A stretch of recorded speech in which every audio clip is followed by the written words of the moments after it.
속담해보면 눈에서 멀어지면 마음에서도 멀어진다라는 말이 있습니다. 우리가 삶을 살아가면서 충분히 공감하는 말이죠. 그런데 이것이 영적으로도 적용되는 말입니다. 주님과 멀어지고 또 주님과 함께하는 시간이 점점 줄어들수록 우리의 삶과 우리의 영혼도 점점 피폐해져가고 죽어갈 수밖에 없는 거죠. 여러분, 우리가 온라인 예배로 예배를 드리면서 현장감 있는 예배에서 조금 동떨어진 예배를 드리게 됩니다. 그러면서 자연히 우리의 마음 가운데는 예배를 소홀히 하는 마음, 이 예배에 대해서 방심하는 마음, 그런 것들이 생겨날 수 있습니다. 어떻게든 온라인 예배를 지키기 위해서 여러분들 다 힘쓰고 또 노력한다는 것을 잘 알고 있는데요. 그래도 이 온라인 예배를 방해하는 유혹들이 참 많이 있는 것도 사실입니다. 온라인 예배를 드리다가 갑자기 카톡이 와요. 유튜브를 접어두고 나도 모르게 카톡을 확인하고 답장을 보고 다시 유튜브로 돌아오게 됩니다. 우리가 처음에 온라인 예배를 드릴 때는 그래도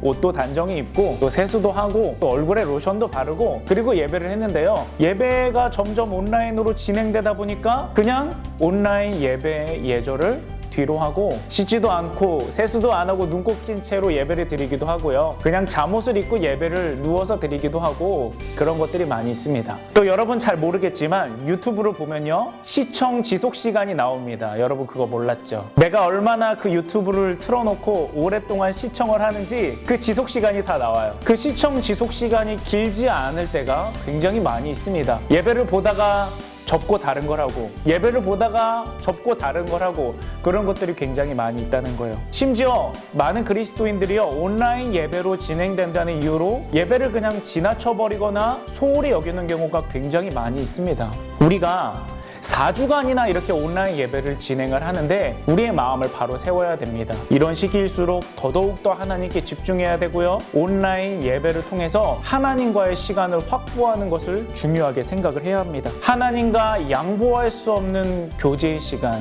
만남의 시간, 그것을 우리가 온라인 예배를 통해서 분명히 지켜야 한다는 것이죠. 만약 그렇지 못한 것이 있다면 지금이라도 돌이켜서 하나님과의 시간을 여러분 꼭 확보하시기 바랍니다. 우리가 온라인으로 예배를 드릴 수밖에 없기 때문에 굴복해서 예배를 드리는 게 아니에요. 우리는 모일 수 있고요, 다시 예배를 드릴 수 있어요. 그런데 우리가 잠시나마 이러한 방법을 사용하는 이유는요, 복음을 전하기 위해서입니다. 비기독교인들에게 복음을 전하는 마음의 문을 열어줄 수 있는 한 가지 유익이 있고요, 또 한 가지 유익은 성도들을 지키는 그런 유익이 있기 때문입니다. 예수님께서는 어떠한 상황 가운데서도 하나님과의 시간을 확보하는 것을 굉장히 중요하게 생각하셨습니다. 예수님께서는 예수님이 구원자라는 것을 드러내기 위해서 수많은 기적들을 행하셨거든요. 또 하나님 나라의 도를 전하셨어요. 그러니까 자연히 사람들이 많이 몰려들고 예수님과의 만남의 시간을 갖기 위해서 수많은 무리들이 몰려들었습니다. 육신의 치유를 받으려는 사람, 영혼의 구원을 얻으려는 사람, 하나님의 나라의 도를 들으려는 사람, 여러 사람들이 다 몰려들었는데 예수님께서는 그 모든 사람들을 다 사랑하시기 때문에 그 사람들을 위해 치유하시고 만나주시고 여러 가지 일들을 행하셨습니다. 그런데 여러분, 어느 날 예수님이요, 갑자기 스톱하세요. 모든 것을 다 중단하시고 갑자기 떠나버리시는 거예요. 왜 그러셨을까? 우리 한번 말씀을 보도록 하겠습니다. 누가복음 5장 15절에서 16절입니다. 예수의 소문이 더욱 퍼지매 수많은 무리가 말씀도 듣고 자기 병도 고침을 받고자 하여 모여오되 예수는 물러가사 한적한 곳에서 기도하시니라. 아멘. 한적한 곳에서 예수님이 왜 떠나가셨을까? 혹시 예수님이 너무 경무에 시달리다 보니까 좀 쉬고 싶으셔서 그런 걸까? 결코 그렇지 않습니다. 예수님께서는요, 하나님과의 시간을 확보하기 위해서 떠나가는 거예요. 우리가 사역 중요하죠. 성과 중요하죠. 어떤 문제를 해결하고 어떤 일을 해내는 것 정말 중요하죠. 그런데 여러분, 그것보다 우선하는 것이 있어요. 하나님과의 시간을 확보하는 겁니다. 그것이 먼저 전제되지 않고 우리가 어떤 것을 쌓아 올릴 수 없는 것입니다. 이 말씀을 보면서 제 가슴 가운데 울리는 한마디가 있었어요. 김목사야, 너도 내가 그랬던 것처럼 하나님과의 시간을 확보하는 것을 가장 중요하게 생각하지, 중대하게 여기고 있지, 그것을 실천하고 있지, 제 마음 가운데 찔림으로 울리게 되는 겁니다. 그리고 나서 다시 생각하는 거예요.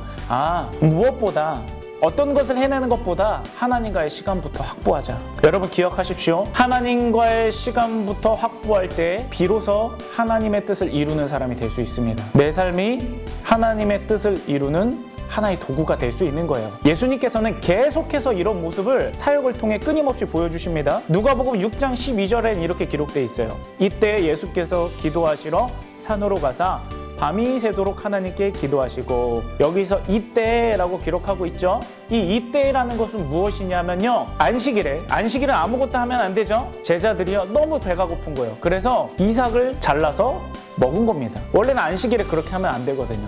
또 안식일에 예수님께서 병들린 사람을 고쳐주셨어요. 그랬더니 가뜩이나 예수님을 고발하려고 증거를 찾고 꼬투리를 잡으려고 혈안이 되어 있던 바리새인들과 서기관들이 득달같이 달려듭니다. 그리고 예수님을 마구 공격하는 거예요. 어떻게 안식일에 그럴 수 있느냐, 어떻게 율법을 그렇게 어길 수 있느냐 말하는 겁니다. 그런데 여러분, 예수님께서는 하나님답게, 성자 하나님답게 그 모든 것에 대해서 하나님 나라의 도와 진리로 그들을 꼼짝 못하게 물리치세요. 그런데 여러분, 동시에 예수님은 완전한 하나님이시지만 완전한 사람이시잖아요. 그런 데미지들이 쌓여가는 거예요. 사람들의 공격, 사람들의 핍박, 그리고 육신적인 피로도, 육신적인 감정의 소모, 그런 것들이 쌓여가는 겁니다. 그때가 바로 이 성경에서 기록하는 이때예요. 이때. 그러면 예수님께서 가장 힘들 때, 가장 지칠 때, 가장 어려울 때 예수님이 무엇을 하셨다고요? 기도하셨다고요. 기도하셨다는 것은 곧 하나님과의 시간을 확보했다는 겁니다. 내가 너무 힘들기 때문에 누군가와 이야기하면서 풀어야지, 내가 너무 스트레스를 받기 때문에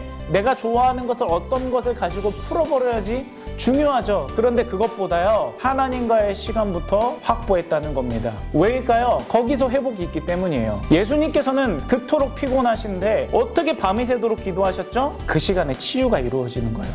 회복이 이루어지는 거예요.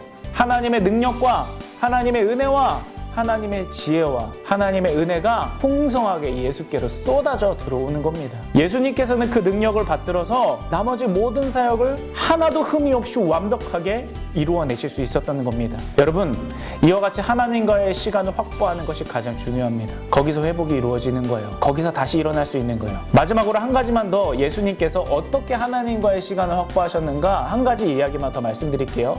오병이어 사건인데요, 그때 기록된 말씀을 읽어드릴게요. 그러므로 예수께서 그들이 와서 자기를 억지로 붙들어 임금으로 삼으려는 줄 아시고 다시 혼자 산으로 떠나가시니라. 예수님께서 떡 5개와 물고기 2마리를 가지고 남자만 5,000명을 먹이셨대요. 실제로 먹은 사람은 10,000명에 육박했겠죠. 사람들이요, 예수님께서 일으키신 기적을 보고 임금으로 삼으려고 했어요. 예수님이 세상의 구원자이신데 그것을 알아보지 못하고 그저 우리를 배부르게 할 하나의 왕으로 세우려는 그런 계획이 있었던 거예요. 그런데 여러분, 이런 인기, 이런 자리, 이게 사람을 굉장히 흔듭니다. 내가 아닌 것 같아도요, 그 유혹이 막상 찾아오면요, 흔들릴 수밖에 없어요. 그러면 그때 예수님이 무엇을 했을까요? 그곳을 떠나가십니다. 그 인기의 자리, 칭송의 자리, 칭찬의 자리, 나를 높여줄 자리, 거기서부터요, 예수님 스스로를 분리시키세요. 그리고 누구와의 만남을 가졌을까요? 하나님과의 만남을 가진 겁니다. 하나님과의 시간을 확보하는 거예요. 세상의 임금이 돼서 그저 내 욕심,